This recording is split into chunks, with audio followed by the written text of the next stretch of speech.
Hermanos, ¿cómo están? La verdad que fue un gran desafío para la familia, ¿no? El dejar de sacrificar lo que representaba el 50% de sus ingresos, ¿no? Y confiar. Y esos 50 lo cambian por la fe, porque es la lógica, ¿no? En el reino de los cielos. Nosotros vivimos por fe. Dice en la Biblia, siempre encontramos que en la Biblia no encaja la lógica, ¿no? Que la lógica es una invención del siglo XVI. Antes no existía la lógica. Nuestra lógica es el que es más grande es a quien le sirven, ¿no? Pero en el reino de Dios, ¿quién es el más grande? El que sirve, ¿no? El que sirve. Dijo Jesús: mas entre nosotros no será así, sino el que quiera hacerse grande entre nosotros será vuestro servidor. Y siempre vemos en la Biblia de cómo nuestros paradigmas, nuestra cosmovisión es cambiado, ¿no? A la luz de la palabra de Dios. Así que gracias por compartir tu testimonio, y que pues a cada uno de nosotros nos sirva de ayuda, ¿no? Cada vez que escuchamos cómo Dios sigue transformando vidas. Y qué decir, ¿no? Está Malena, está la mamá de Betty también, que tendrán grandes cosas que contar de dónde Dios las rescató. Vamos a continuar con la serie, hermanos, con la serie. ¿Quién ya se aprendió el nombre de los 12 discípulos? A ver, muy bien. Pedro, Andrés, Santiago, Juan, Felipe, Bartolomé, Tomás, Tadeo, Mateo, Jacob, Simón y Judas. Muy bien, Judas Iscariote. Los 12. Muy bien. Recuerdan que clasificamos que Jesús escogió a 12 de sus discípulos, pero cuando analizamos la lista de los discípulos, nos damos cuenta de que estos 12 estaban clasificados en 3 grupos, ¿no? Estaba el grupo de Pedro, conformado por su hermano Andrés, luego Jacobo o Santiago, que es el mismo, y Juan. Después sigue el grupo de Felipe, ¿no? Y otros 4, y así sucesivamente. Estamos terminando de ver el primer grupo. Ya vimos la vida de Pedro, ya vimos la vida de ¿quién más? De Juan, Andrés, ya vimos. Hoy vamos a ver la vida de Jacobo, el hermano de Juan, o también conocido como Santiago. Entonces Santiago y Juan, Santiago y Jacobo es la misma persona, y era hermano de Juan, el apóstol, el que escribe precisamente el Evangelio de Juan, que ya lo estudiamos también. Ellos dos iban con Jesús cuando dijeron: Señor, ¿qué quieres que hagamos? Pedimos fuego que los consuma. Pues eran ellos, era Juan y su hermano Jacobo. Aunque en la lista, cada vez que aparecen también ellos dos, de Pedro siempre se menciona Jacobo. Algunos creen que Jacobo tenía el mismo nivel de liderazgo que Pedro. O sea, era una persona muy disciplinada, muy enérgica también, y muy apasionada, sobre todo por su fe, ¿no? Es lo que se destaca de Jacobo. Él no escribió ningún evangelio, no escribió ningún libro. Es más, solo hay matices, solo hay chispitas de su participación en los evangelios. Casi no hay mucha información, pero la poca información que hay de él es tremenda. Nos da mucha enseñanza con respecto a su vida, su ministerio, su familia y su carácter. Y es lo que hoy vamos a aprender. Pero nuevamente vamos a ver la lista de los discípulos. ¿Dónde encuentro la lista de los 12 discípulos? Lo leemos, por favor. Juntos dice, los nombres de los 12 apóstoles son los siguientes. Primero, Simón, también llamado Pedro. Luego Andrés, el hermano de Pedro, Santiago, hijo de Zebedeo, Juan, el hermano de Santiago, Felipe, Bartolomé, Tomás, Mateo, el cobrador de impuestos, Santiago, hijo de Alfeo, Tadeo, Simón, el celote, Judas Judas Iscariote, quien después lo traicionó. Muy bien, muy bien. Ya vimos también, ¿no?, quiénes eran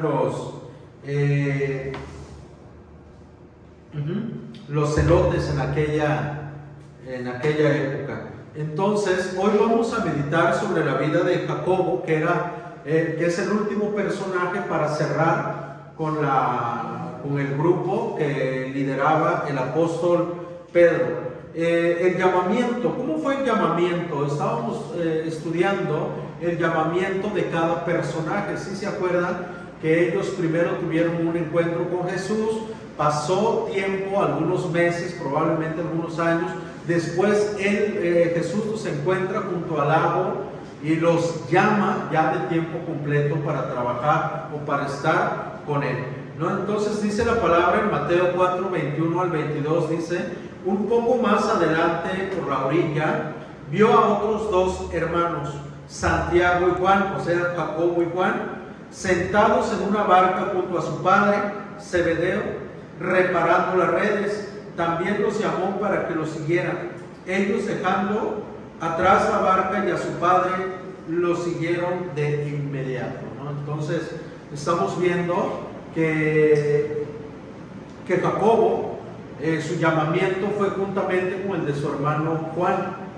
Cuando ellos estaban en la pesca, cuando ellos estaban trabajando, el Señor los llama al ministerio. Y esto es algo que les voy a volver a recordar. A todas las personas que el Señor llamó para trabajar con Él, siempre estaban ocupados en algo. Y podemos hacer una lista de todos. Cuando Dios llamó a Moisés, ¿qué estaba haciendo Moisés?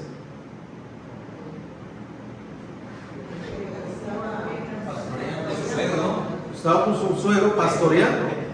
Jetro. Estaba pastoreando las ovejas, ¿no?, de su suegro, y dice que esa vez él decidió ir un poquito más adelante, y ahí fue donde él se encontró con el Señor, ¿no?, a través de la zarza que no se consumía. Vemos a David. Cuando el Señor llama a David, ¿dónde estaba David? ¿Qué estaba haciendo? Pastoreando, ¿no? Cuando él estaba pastoreando, el Señor lo llama. ¿Se acuerdan también qué estaba haciendo Pedro cuando el Señor lo llama? Pescando. Ahora, ¿qué estaba haciendo Jacobo? Trabajando, remendando las redes. Entonces, el Señor siempre te va a llamar cuando tú estás muy enfocado en lo que tú deseas hacer, ¿sí? Siempre te va a llamar, porque es un desafío para nosotros muchas veces dejar nuestras comodidades, nuestros sueños, para unirnos al sueño de Dios, para unirnos a su propósito, a su anhelo, ¿no? Entonces vemos aquí que el llamamiento de Santiago o de Jacobo fue juntamente con el de su hermano Juan. ¿A qué se dedicaban? Vamos a ver un poco con respecto al oficio de ellos, ¿no? Vamos a ver en primer lugar que eran pescador. Hasta ahí, en este punto, pescador. Regularmente, a diferencia, porque Pedro también fue pescador, juntamente con su hermano Andrés, eran pescadores. La diferencia, y algunos dicen que Jacobo y Juan, su hermano, siempre la Biblia los va a identificar como hijos de Zebedeo. Y Zebedeo no era cualquier persona. Era una persona que su nombre imponía en toda la región, desde Galilea hasta las playas marítimas en aquella región. Entonces, cuando los identificaban con Zebedeo, ellos tenían mucha influencia. Aparte de esto, la pesca, a diferencia de Pedro, estos eran pescadores que tenían una empresa grande de pesca, o sea, eran de dinero. Como cooperativa. ¿Por qué? ¿Dónde sustentamos esto? Miren, su compañía de pesca era suficientemente grande para emplear a varios jornaleros. Esto lo vemos en Marcos 1:20. Busquen sus Biblias, Marcos 1:20. Vamos a checar este detalle. Marcos 1:20 dice la palabra del Señor. ¿Alguien lo tiene?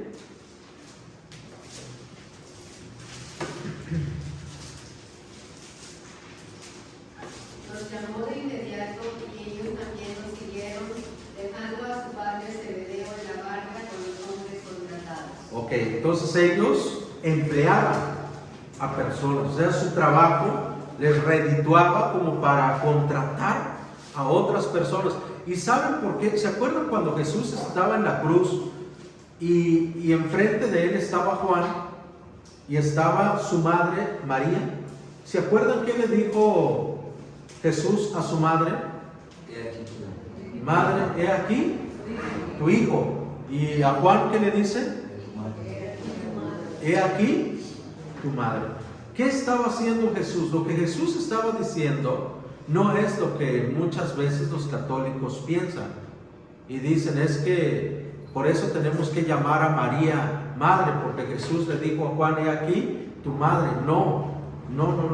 Lo que Jesús estaba haciendo era encargar a María a Juan, que ella no quedara desamparada, porque ¿quién era Juan? ¿Hermano de quién era? De Jacobo. Entonces estaba encargando económicamente, diciendo, hazte cargo de ella, porque Juan tenía las posibilidades de solventar todo tipo de gasto. E incluso la madre de Juan, la madre de Jacobo, que entendemos que se llama Salomé. Muy bien, Salomé, entendemos que se llaman así, era una de las mujeres que contribuían para el sostenimiento de Jesús.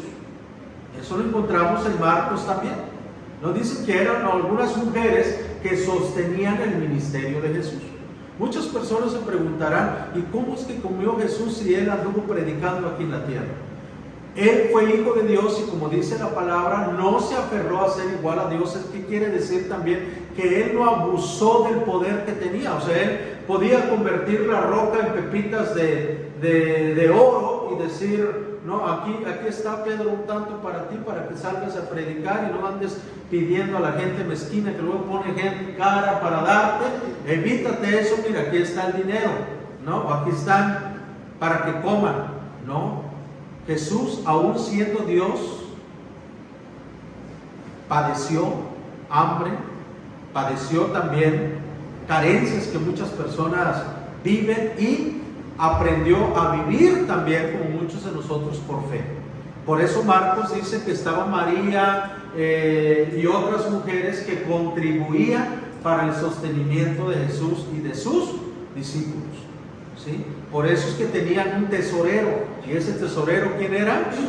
Judas. El trabajo de Judas era tesorero. Por eso cuando aquella mujer derramó un vaso de perfume muy costoso ungiendo a Jesús, Judas se molestó y dijo, cuánto desperdicio, bien se pudo haber vendido este perfume en tanto para dar de comer a los pobres. Y entonces escribe Juan y dice, no es que Judas realmente amara a los pobres, sino que él sustraía dinero del tesoro de la iglesia, porque era ladrón, ¿sí?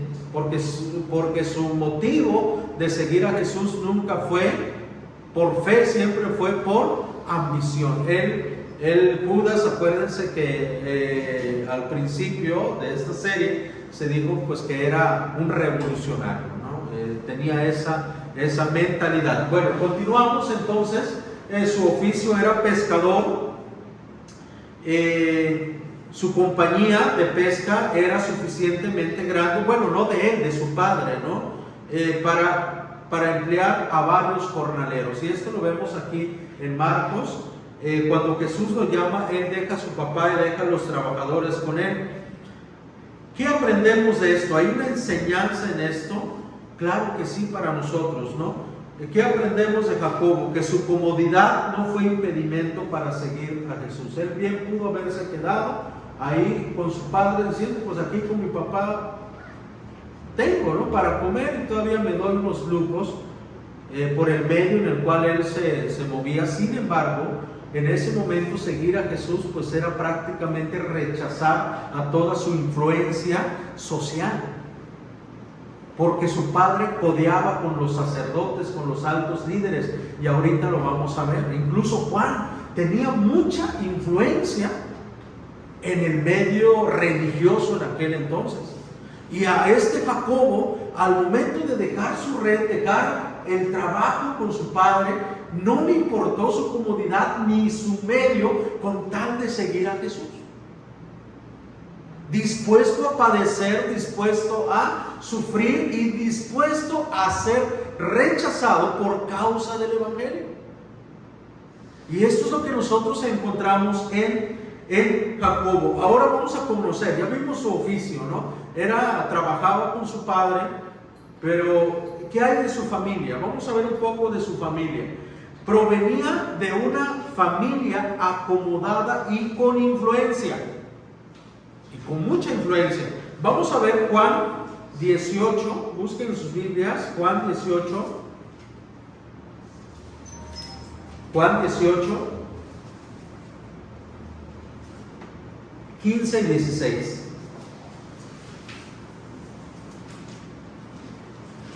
Pedro no tenía esa influencia. Aquí vamos a conocer por qué su familia tenía mucha influencia.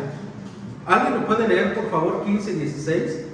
Simón Pedro y otro discípulo siguieron a Jesús. Ese otro discípulo conocía al sumo sacerdote, así que le permitieron entrar con Jesús al patio del sumo sacerdote. Nada más una pausa ahí. ¿Quién era ese otro discípulo? Juan. ¿Qué está diciendo Juan? Dice, Simón, Pedro y otros discípulos, o sea, él y Pedro siguieron a Jesús. Ese otro discípulo conocía al sumo sacerdote, o sea, no era fácil llegar al sumo sacerdote. Es como ahorita, ¿alguien de ustedes tiene el WhatsApp del gobernador del estado de Puebla? O sea, es difícil tener acceso. Sin embargo, Juan, ¿y quién era Juan? Era hermano de Santiago, de Jacobo. Y dice este otro discípulo, humildemente Juan, no, ahora no dice, yo tenía contacto, ¿no? Él dice, ese otro discípulo, dice, conocía al sumo sacerdote, así que le permitieron entrar con Jesús al patio del sumo sacerdote. El 16, hermano. Pedro tuvo que quedarse afuera. ¿Por qué se quedó afuera? Porque él no lo conocía. Porque no tenía ese tipo de acceso. Ok, continuamos. Dice, entonces el discípulo que conocía al sumo sacerdote habló con la mujer que cuidaba la puerta y ella dejó entrar a Pedro. Hasta ahí. ¿Por influencia de quién Pedro pudo entrar? De Juan. Y Juan era hermano de Jacobo, de Santiago de Jacobo. Entonces su familia no era cualquier persona en esa región. Sin embargo, estuvieron dispuestos, tanto él como su hermano Juan, estuvieron dispuestos a negar su posición, su comodidad, por irse con Jesús, sabiendo todos los problemas y todo el alboroto que se estaba ocasionando por el ministerio de Jesús. Al venir de una familia prominente, lo hace considerar el principal de los apóstoles. Esto, su posición como una persona influyente, también le trajo una debilidad. ¿Se acuerdan ustedes qué le pidieron ellos a Jesús? En Lucas 22, 24, vamos a ocupar mucha Biblia. Lucas 22, 24, ¿alguien se acuerda? Lucas 22, 24. Hicieron una petición a Jesús. ¿Quién sería más importante? Muy bien, ¿cuál era la pregunta? Dice Lucas 22, 24. Después comenzaron a discutir quién sería el más importante entre ellos. Ok, después comenzaron a discutir quién sería el más importante entre ellos. Y seguramente dentro de esto, Juan y su hermano Jacobo decían, pues es que nosotros somos los más importantes.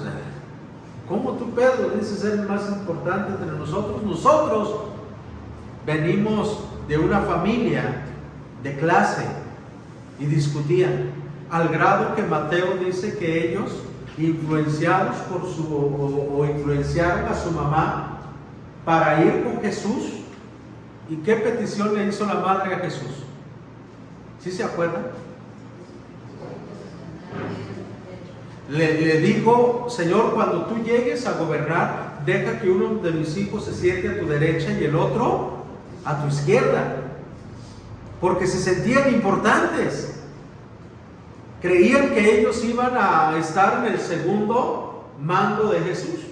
Y los dos hermanos, por la influencia que tenían en esa región. Pero esto nos da una enseñanza a nosotros. Jesús les responde y les dice, mira, si están dispuestos a sufrir y a padecer juntamente conmigo, si están dispuestos a hacerlo, bien pueden estar. Pero el que se sienten a mi derecha y el otro a mi izquierda, no me corresponde a mí, dijo Jesús. ¿Qué estaba diciendo Jesús? Lo que Jesús estaba diciendo es que la humildad y la fe es requisito que nos hace grande en el reino de Dios. Lo que Jesús les estaba diciendo es, mientras ustedes no sean humildes, mientras ustedes no sean compasivos, mientras ustedes no tengan la fe y no entiendan, no son dignos de sentar a mi derecha. Ese lugar está reservado para los humildes de corazón.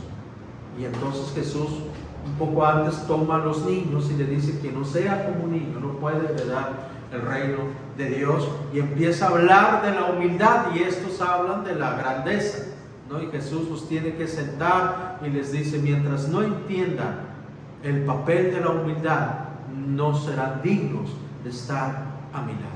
Es lo que Jesús les estaba diciendo en ese momento, ¿no? Y vemos por qué razón ellos se creían los más importantes, pues desde su clase social. Y muchas veces eso sucede también dentro de una iglesia.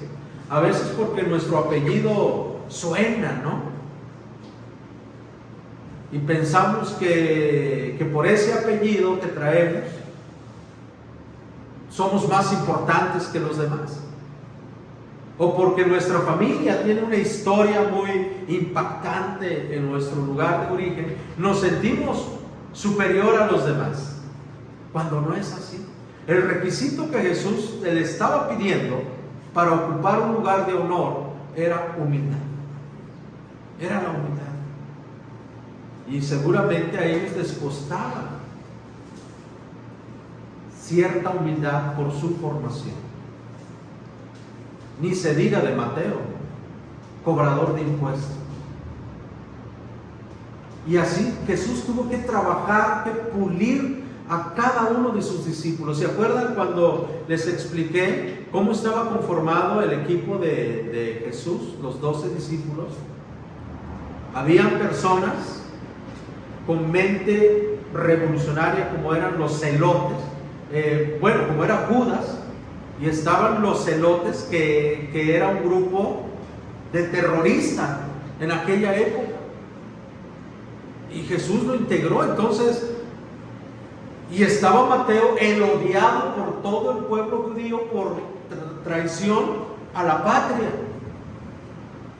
Y juntamente, o sea, Judas, un revolucionario, un terrorista, un traidor, un político, y así estaba conformado. Jesús tuvo que pulirlos a todos.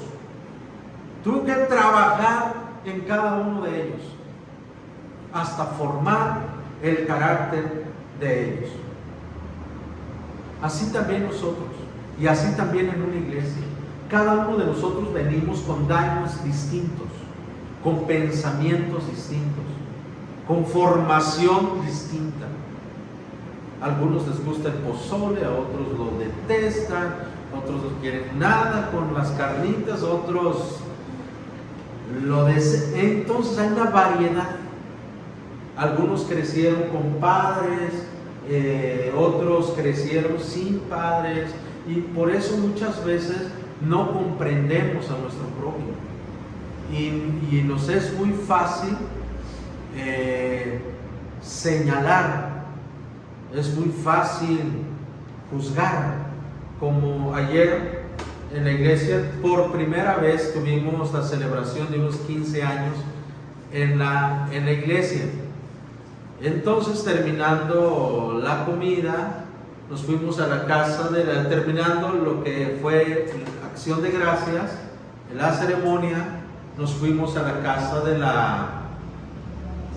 la festejada.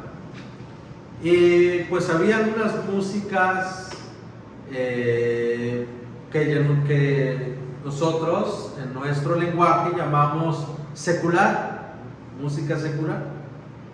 Y de repente pues el que amenizaba el ambiente dijo, pues pasen al centro a bailar, ¿no? Y había un religioso en la mesa. Y me dice, oye pastor, ¿y usted por qué permite que haya eso? ¿No? Y es fácil juzgar, ¿no? Entonces le digo, mira, dice, pero no es pecado. Le digo, creo que estás pecando más tú en juzgar que lo que ellos están haciendo. ¿Pero por qué dices eso? Porque lo que tú no sabes es que en esta familia están divididos. La mamá es creyente y el papá no lo es. Y esta es la parte que le toca al papá. El papá no lo es. Y muchas veces cuando desconocemos cómo ha sido la vida de una persona, cómo ha sufrido, por qué ese comportamiento, por qué es así, cuando no empatizamos con la persona, no tenemos ese sentido común de pensar antes de abrir la boca, cuando no tenemos esa conexión, esa prudencia, podemos ofender, podemos lastimar y podemos emitir un juicio que ni siquiera Dios está haciendo. Y eso también lo vemos en la Biblia. Yo he escuchado muchos sermones sobre la vida de Job. ¿Qué le dijo la esposa de Job a Job? Maldice a Dios, muere. Maldice, le dice la mujer de Job cuando Job estaba en la ruina, lleno de lepra, en lo más vil y miserable que un ser humano puede llegar. La mujer se le acerca y le dice, ¿todavía mantienes tu integridad, tu comunión con Dios, aún estando en esa situación? ¿Por qué no maldices a Dios y te mueres? Fue lo que la mujer le dijo. Y he escuchado muchos sermones donde han condenado a la esposa de Job, cosa que ni siquiera Dios hizo. En todo el libro de Job no hay ningún versículo, ningún capítulo donde Dios la haya condenado por lo que había dicho, porque Dios entendía el sufrimiento de la mujer de Job. No solo Job estaba sufriendo, ella también estaba sufriendo, y más como madre. ¿Cuántos hijos perdió la mujer? 10 hijos le murieron en cuestión de segundos. Estaban en un ambiente cuando el aire vino y los aplastó a todos. Y dice que cuando Job se entera de la noticia, sus 10 hijos lo perdió en un abrir y cerrar de ojos. Se rasga las vestiduras, se sienta en ceniza y comienza a lamentarse, a vivir su duelo. Y entonces la mujer, viendo a su esposo, viendo su desgracia, se acerca a Job y le dice, ¿por qué no maldices a Dios y te mueres? Pero Dios no la condenó porque Dios entendía su dolor. como muchas veces de nosotros. ¿Cuántas veces nosotros hemos renegado a Dios por una situación que hemos vivido? Y lo decimos meramente en nuestro enojo, en nuestro dolor, en nuestro sufrimiento, y Él, mejor que nadie, el mejor terapeuta, el mejor consejero, nos entiende y no nos juzga. ¿Por qué nosotros tenemos que hacerlo? ¿Quién nos ha puesto a nosotros por juez? Y es ahí donde tenemos que comprender por qué esta joven se comporta así. ¿Por qué esta mujer se comporta así? ¿En qué parte de su vida Dios tiene que restaurar, tiene que sanar? Y eso Jacobo no lo había entendido, pero lo entendió después. Juan lo entendió después, porque él y su hermano, ¿qué dijeron? ¿Qué quieres, que pidamos fuego y que los consuma? Porque no recibieron a Jesús, si se acuerdan de eso. Y Jesús los confronta, dice que él los confrontó, y se fueron a otra región. Así nosotros tenemos que comprender a las personas. Es una virtud, es algo que tenemos que aprender a hacer. Vamos comprendiendo hasta aquí, hermanos, y vamos a ver entonces, estamos viendo o hemos visto el llamamiento de Jacobo, su oficio, su familia, ahora su participación en el ministerio de Jesús. Aunque él no escribió un evangelio, aunque no encontramos una carta sobre Santiago, sobre Jacobo, lo que sí podemos ver es que él formó parte del círculo íntimo de Jesús. Miren, ¿cuántos discípulos tuvo Jesús? 12. Mucho más. Mucho más. No fueron solo 12, 12 se quedaron con él, pero Jesús tuvo más de 70, porque en una ecuación mandó a los 72, de 12 en 2, los envió a predicar. No solo tuvo 12, tuvo muchos discípulos, pero solo 12 se quedaron con él. ¿Cuándo? Cuando una multitud seguía a Jesús y él les daba de comer. Y entonces eso lo vemos en Juan. Entonces Jesús muy temprano se va al otro lado del agua. Y la gente, cuando despertó, dijo: ¿y dónde está Jesús? Dijeron: no, pues alguien por ahí chismoso. Dijo: no, yo vi que jaló para allá, pues vamos. Y lo van a seguir hasta donde él estaba. Y llegan con una pregunta tan noble. Cuando lo ven y dicen: maestro, ¿cuándo llegaste acá? Te hemos estado buscando, como diciendo, te necesitamos. Y Jesús los confronta y les dice: ustedes me buscan porque les doy de comer, no porque realmente hayan entendido. En el griego el término es fuerte. Jesús les dice: ustedes me buscan porque les lleno la barriga. Por eso Pedro dijo: dura es esta palabra, ¿quién la puede soportar? Y Jesús le dice a los 12: ¿ustedes también quieren irse? Váyanse. Y Pedro le dice: maestro, si no es a ti, ¿a quién iremos? Tú tienes palabra de vida eterna. Y le dice Jesús: entonces síganme. Y desde ahí dice que muchos dejaron de seguirlo y solo quedaron con él 12. 12 de sus discípulos. Y de esos 12, uno lo traiciona y quedan 11. De esos 5,000 y tantos que lo estaban siguiendo, cuando leemos Hechos capítulo 1, vemos que nada más estaban reunidos, ¿cuántos? 120. Su ministerio se redujo a 120 de tantos, porque todos eran paja, no habían entendido. Y de ahí comienza a crecer la palabra de Dios. Se inicia la iglesia por medio de Pedro, la predicación de Pedro, que en una sola predicación se convirtieron ¿cuántos? 3,000, más de 3,000 en su sermón. A diferencia de Andrés, ¿se acuerdan cuántos trajo Andrés al Señor?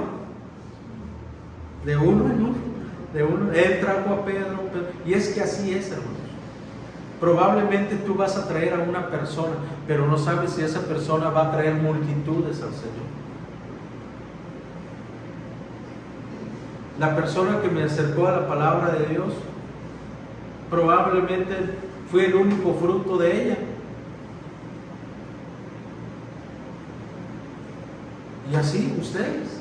Probablemente tú vas a traer a una joven, vas a traer a alguien, pero no sabes cómo Dios va a ocupar a ese alguien. Lo que Andrés hizo, trajo a su hermano, su propia familia, lo trajo y nada más le trajo unas contaditas las personas que él le llevó al Señor, que registra la Biblia. Llevó a Andrés, Andrés llevó a su hermano Pedro, y también llevó a este muchachito con los panes y acercó a unos griegos a Jesús.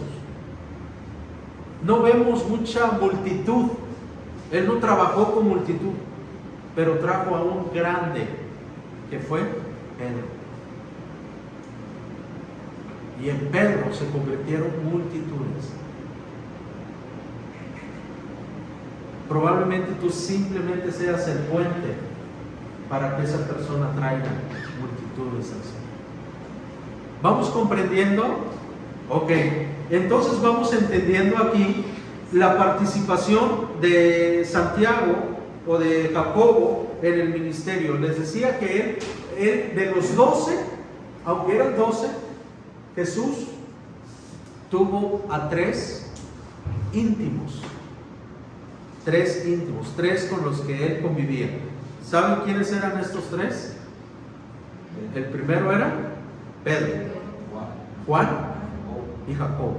Estos 3 eran los más cercanos a Jesús. A ellos Jesús les abrió su corazón. Les dijo: estoy angustiado hasta la muerte. Y no se lo dijo a la multitud. Muchas veces nosotros tenemos que seguir este modelo. En psicología se le llama grupo de ayuda. ¿Saben por qué hay personas que superan muy rápido un duelo y otros cómo se enfrascan en ese duelo? Tiene que ver mucho con tu círculo, de qué tan amplio es tu círculo de amistad. Ayer me contacta una persona porque tiene un familiar enfermo, pero esta persona rechaza mucho a la gente, o sea, es muy selectivo, ¿no? Esta persona, no, pues no me llevo, y se aísla, es muy solitaria la persona, pero ahorita que está pasando eso no sabe a quién acudir, y dice: el dolor me está consumiendo, el miedo me está consumiendo. Y a quien les dice: es que no sé a quién decir, porque su círculo es muy limitado. Pero cuando tú tienes un círculo amplio, porque Dios nos manda a hacer relaciones saludables, sanas, cuando tú tienes un grupo amplio, apoyo te sobran, de aquí a allá te hablan: oye, me enteré que tienes un familiar enfermo, sí, podemos ir a ver, y nunca vas a estar solo. Es muy importante contar. Y saben que ustedes ahorita con esto no digo vayan y hagan amistades con todos los vecinos. No. Dios nos dio una familia que es la iglesia. Pero hay una excepción, por ejemplo, el gran apóstol, ¿no?, de Agustín de Hipona. Era ermitaño. Sí. Era ermitaño. Sí, San Agustín, bueno, en la época era por el concepto que ellos tenían, ¿no? Que llegaban a vivir en torres altos, habían torres muy, muy altas, porque pensaban que la tierra contaminaba, ¿no? Que todo lo que había aquí, y por eso se iban, como los ermitaños, que se iban a la montaña para no contaminarse con el pecado de la sociedad, ¿no? Pero era una interpretación que ahorita podemos entender, ¿no?, de alguna manera errónea, porque Dios precisamente nos manda a vivir en el mundo y ser luz en el mundo, ¿no? Que fue el pecado de los de Babel, ¿no? Cuando Dios nos manda esparcirse por toda la tierra, y ellos se concentran en un solo lugar, queriendo ir hacia arriba en lugar de ir hacia los lados, ¿no? Entonces vemos, pero sí, vemos, es muy importante, ¿no? saber con quién platicar. Tampoco no vas a platicar tus problemas a toda clase de personas. Hay gente que pues que no tiene ni la mínima intención de ayudar, sino de perjudicar, ¿no? Ok, muy bien. Entonces Jesús se abre ante estos tres: Jacobo, Pedro y Juan. Eran sus amigos íntimos. A él le mostró cosas que al resto de los discípulos no vieron, y vamos a ver eso a continuación. Voy a repartir unas citas bíblicas. Mi hermano me puede ayudar con Marcos 5:37. Marcos 5:37. Voy a pedir a mi hermana Oli Mateo 17:1. A mi hermana Patti Marcos 13:3. Y a mi hermana Mago Marcos 14:13. Estamos aprendiendo sobre la vida de Jacobo, o conocido también como Santiago, y cuántas cosas estamos aprendiendo de él, ¿no? A través de lo que la Biblia arroja en cuanto a su familia, su persona, su ministerio, su contacto con Jesús. Vamos a leer en primer lugar Marcos 5:37. Y no permitió que le siguiese nadie sino Pedro, Jacobo y Juan, hermano de Jacobo. Ajá, ¿en qué contexto está hablando esto? Esto cuando Jesús resucita a la hija de Jairo. ¿Se acuerdan que llegó una persona a decirle: Señor, ve a mi casa, mi hija está gravemente enferma, antes de que muera, ¿no? Y entonces Jesús aceptó ir a la casa de Jairo a curar a su hija, pero en el camino una mujer lo entretuvo. ¿Sí se acuerdan de esa mujer? La mujer con flujo de sangre, que iba a Jesús caminando y ella le toca el manto del vestido de Jesús y él se detiene y dice: ¿quién me ha tocado? Entonces los discípulos le dicen: vaya pregunta que tú haces, ¿no ves cómo aprieta la gente aquí? Tú dices: ¿quién me ha tocado? Y Jesús le dice: es que de mi cuerpo salió poder.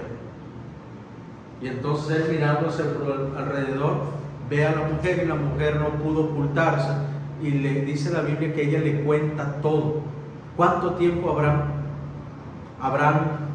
se habrán ocupado en ese momento? El punto es que de repente llega un empleado de Jairo y le dice: ¿sabe qué? Ya no se moleste en ir, la niña ha muerto.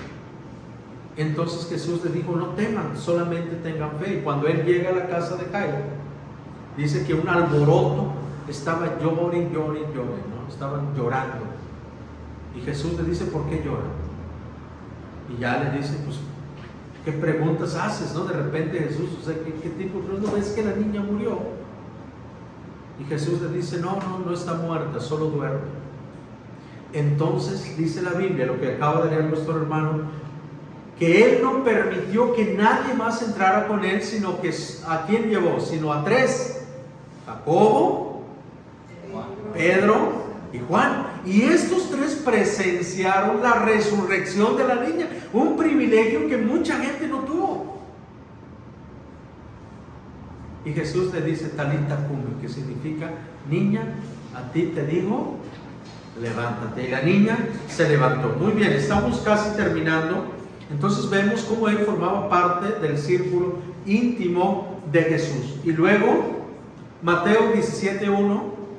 6 días después, Jesús tomó a Pedro y a los dos hermanos, Santiago y Juan, y los llevó a una montaña alta para estar a solas.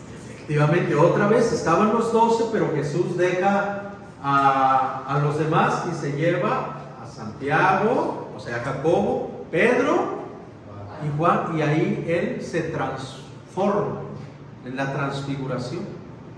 Y ven a Jesús, a Elías, a Moisés, platicando, dialogando. Es un momento extraordinario. Eso tanto que Pedro dijo: está bien que hagamos aquí 3 enramadas, uno para ti, uno para... Y una voz le habla, ¿no? A Pedro se molesta, ¿no?, por lo que Pedro quería hacer. Como siempre, Pedro era muy impulsivo.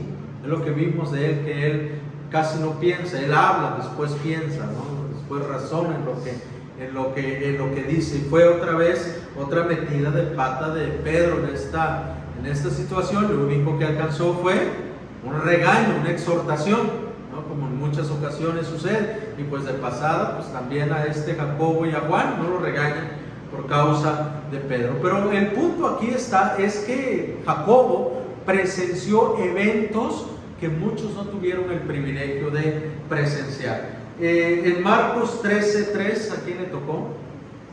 Más tarde Jesús se sentó en el monte de los Olivos, al otro lado del valle del templo. Pedro, Santiago, Juan y Andrés se le acercaron en privado y le preguntaron.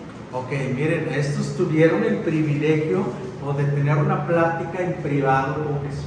Estos cuatro, el primer grupo de Pedro, Santiago, Juan y Andrés, tuvieron una plática y le preguntaron a Jesús cosas que por eso es que sabemos qué va a pasar antes del fin y cosas de ese tipo, ¿no? Y le hicieron preguntas privadas, cosas que ellos querían saber, ¿no? Entonces, qué privilegio por parte de Jacobo. Y también en Marcos 14:13. Así que Jesús envió a 2 de ellos a Jerusalén con las siguientes instrucciones. Al entrar en la ciudad se encontrarán con un hombre que lleva un cántaro de agua. Síganlo. Marcos 14:13. Marcos 14:13. Ok, entonces el punto, a lo mejor la cita no está bien, el punto es que era Jacobo y los íntimos de Jesús cuando él les dijo: oren conmigo, estoy angustiado hasta la muerte. Entonces él se va, después Jesús se va a orar solo, y cuando regresa, ¿cómo los encontró? Durmiendo. Se va otra vez y regresa, ¿cómo los encuentra? Durmiendo. Y Jesús les dice: oye, ¿que no pudieron orar conmigo siquiera una hora? ¿No me pudieron apoyar en mi angustia una hora? Y entonces se levanten con sueño y ya, párense ya, y la hora ha llegado. Ya venía Judas con toda la multitud a arrestar a Jesús. No pudieron aguantar. Es que uno dice: oye, pero una hora, no, pero si lo citamos a una velada de oración, van a ver que estamos igual que ellos, no aguantamos. No vamos a aguantar, ¿no?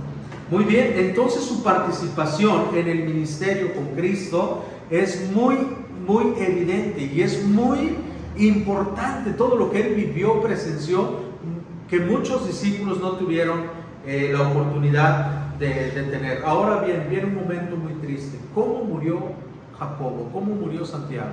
El mismo. Lo mató Herodes Agripa. Herodes.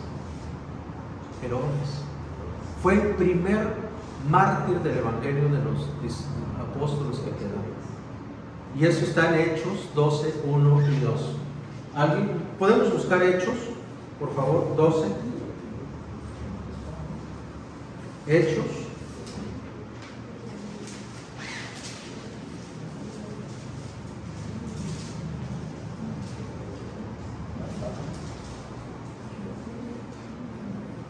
¿Lo pueden leer fuerte, por favor? Por ese tiempo, el rey Herodes Agripa comenzó a perseguir a algunos creyentes de la iglesia. Mandó matar a espada al apóstol Santiago, hermano de Juan. Ok. Dice, ¿cómo murió? Decapitado. Si murió a espada, murió decapitado. Qué triste, ¿no? Él pudo haber echado mano de su posición. Ya vimos desde qué familia venía. Si él hubiese quedado con su familia, aferrándose a su comodidad, a su trabajo, él no hubiera muerto de esa manera. Por el contrario, iba a tener toda la protección, porque su familia era influyente. ¿Se acuerdan lo que acabamos de leer? Que Juan tuvo que hablar, o sea, su hermano, para que le dieran chance a Pedro a entrar a aquel lugar. pero por causa del Evangelio, dice, por ese tiempo el rey Herodes Agripa comenzó a perseguir a algunos creyentes de la iglesia. Mandó matar a espada al apóstol Santiago. ¿Por qué creen que lo mandó a matar a él? ¿Por qué él? Porque era cabeza, porque era el líder. La Biblia no lo narra así a amplitud, pero el hecho de que a él lo hayan agarrado es porque él estaba comandando un grupo de personas.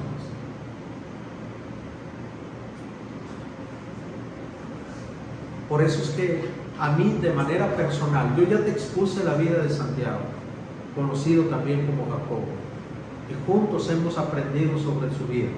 Yo no sé qué lección te deja su vida. Y con esto termino. De lo que hoy escuchaste, ¿con qué te quedas? ¿Qué desafío te pone la vida de Jacobo? ¿Qué te hace pensar sobre tu vida cristiana? ¿Qué te hace pensar sobre lo que tú eres?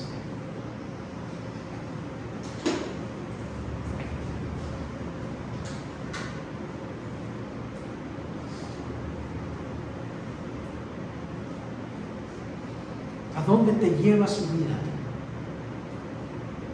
No escribió un libro porque no le dio tiempo. Fue el primero en morir. ¿Qué lección nos deja su vida a nuestros días? Un hombre que lo deja todo por seguir a Jesús. ¿Y saben cómo lo describe? El apóstol apasionado. Porque era un hombre apasionado por la fe. Y seguramente estaba causando tanto alboroto por su fe que Herodes dijo, si no paramos a tenemos que matarlo para parar un poquito lo que está haciendo. Porque algunos lo comparan como Elías, como Juan el Bautista. Todos los que hablan, los que se apasionan por la fe, deben estar dispuestos a morir por su fe, o al menos ser criticados por su fe. Si tú no estás dispuesta a ser criticada por tu fe, no eres digno de ser discípulo de Jesús. Porque eso viene en el paquete. Es un precio que hay que pagar. A Juan el Bautista le costó la cabeza. Vemos a Jacobo, le costó la cabeza. Por eso Jesús dijo, a menos que el grano de trigo caiga en buena tierra y muera, producirá mucho fruto, de lo contrario no habrá. Si no eres capaz de morirte a ti mismo y aún incluso morir, poner tu vida por causa del Evangelio, no eres digno de ser discípulo de Jesús. Pedro aquí se escapó, pero no tardando, cuando continuamos leyendo, dice que lo atrapan también a él. Porque de Jacobo, por eso le digo, de Jacobo, enseguida agarran a Pedro. ¿Por qué? Porque también era un apasionado en su fe. De manera personal, lo que yo veo en Jacobo es que siguió a Jesús hasta la muerte. La vida cristiana no es por un tiempo, es hasta la muerte. Segundo, murió por causa de su fe. Y tercero, vivió con una fe apasionada.